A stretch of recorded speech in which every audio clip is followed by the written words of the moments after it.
I mean, Michael Jordan, I mean, I'm going to go out on a limb here, but I think he was the most universally popular athlete in the 1990s. Like everybody loved Jordan. They might not have loved the Chicago Bulls.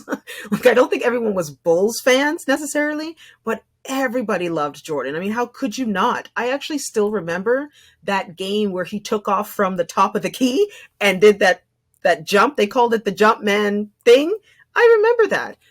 Amazing person. But this is also a person who cultivated a public image for himself. Again, squeaky clean, not political. Think about the LA riots, Rodney King. I don't think Jordan said anything about that. Like he was always like, I'm not really a political guy, I'm just playing basketball kind of thing.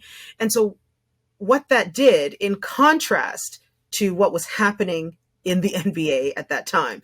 And it really started in the NCAA. So college basketball in the 90s, I mean, anyone old enough to remember, that was the jam, okay? Like everybody watched college basketball in the 90s, even more so than the NBA, because the type of players that were being recruited for the first time into the NCAA Division One were coming from the inner cities.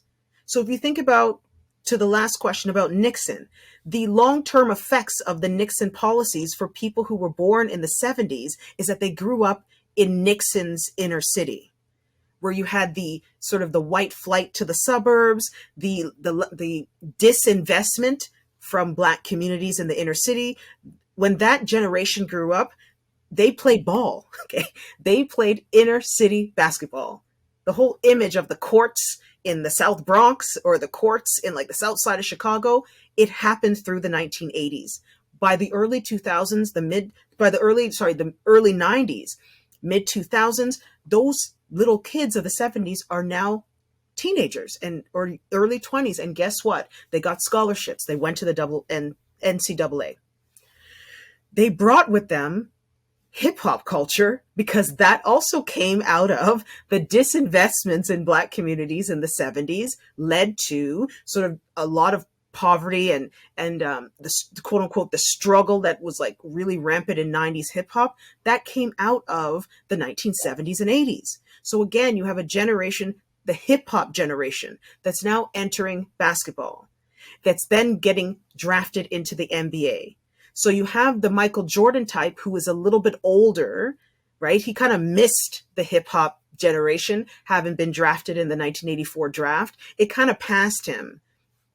So now he's playing in the league with like an Allen Iverson, Latrell Sprewell, these people who are like coming from the straight hood, okay, who are just playing even a different type of basketball, who have a different attitude, who want to rock their headphones, baggy jeans, right? They're bringing the street culture to the NBA.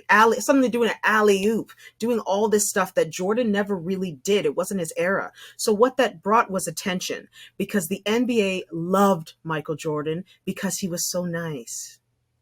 He did what he was supposed to do. Then you have a new generation of Black basketball players who are like, who are you? I do what I want to do. Like I'm drafted, I can do what I want. So now you have two different types of Black masculinity on display, and it was a tension through the late 90s, early 2000s. There was a tension in the NBA because of these two figures.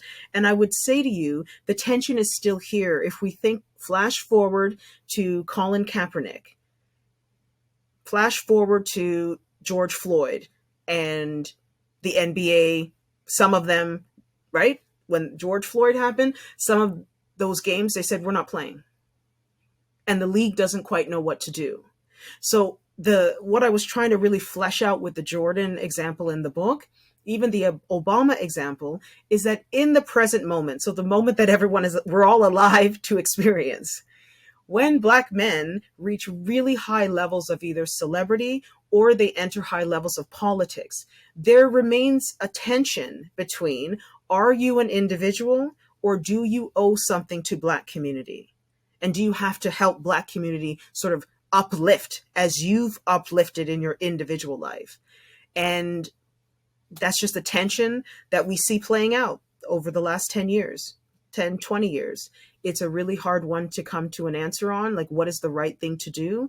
But I can tell you that often Black people look around and we ask ourselves, these really successful Black men typically, are they doing anything to help Black community, or are they only helping themselves? And I think that's a collective question. That's not just me. I think many Black people in America, in Canada, globally, often sit back and ask themselves that very same question. It is the fundamental question of anyone who belongs to any racialized group, LGBTQ plus community, women, right? Anytime you are the other categorized, it is the burden that you have to deal with. Right. And I think there's some people who just never want to deal with that burden. They say, it's not my responsibility. I got here on my own. I don't owe anyone anything. Right. There's that.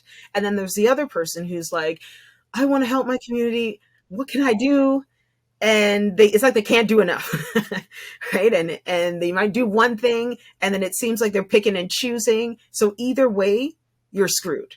It's what either way, you're not doing enough. You're not doing it to the right people. You're not paying attention to the issues. You've lost sight of yourself. You actually can't win. It is a very difficult thing for the Black body to enter the public sphere in the Western world, in any country, and enter the high echelons of media, politics, or celebrity, and not face the burden that I'm talking about.